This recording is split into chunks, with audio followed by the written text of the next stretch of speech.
Guys like me don't know how to talk to guys like you. Do you have a bottle opener? No, it's just a twist. Oh, twist off? Yeah, I know. Maybe he does need a bottle. Maybe use Probably. your vest.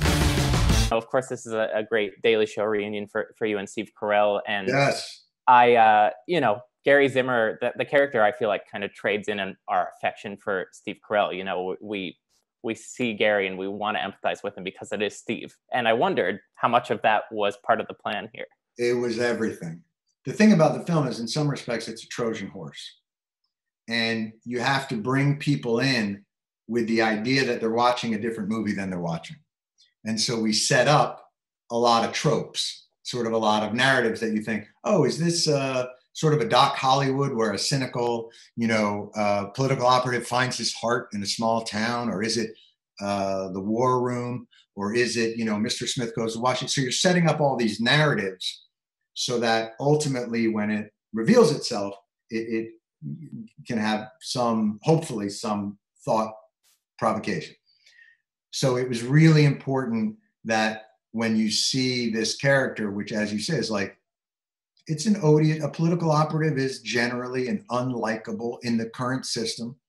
And you need someone like Steve so that the audience first response isn't, fuck this guy. And how make or break was the beard then? Because, I mean, we like Steve Carell, but we love Silver Fox Steve Carell.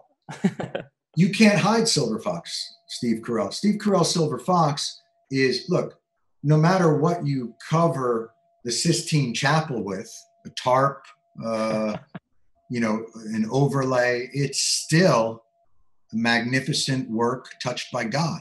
And that, I believe, is Silver Fox Steve Carell.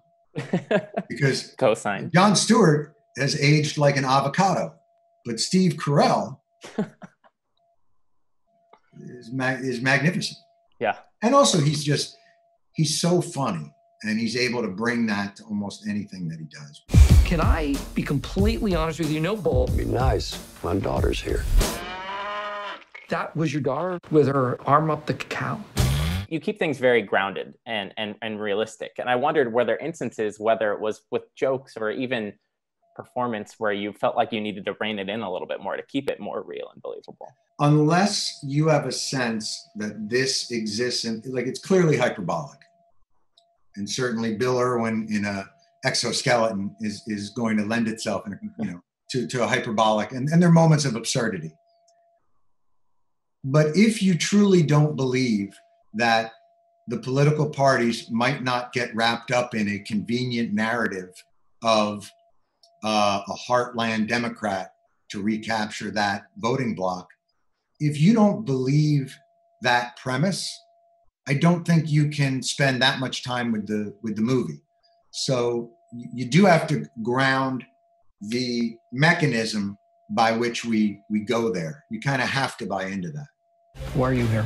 Because crushing the last piece of hope in your eyes really gets me off. It's good to see you. Yeah. You look fat.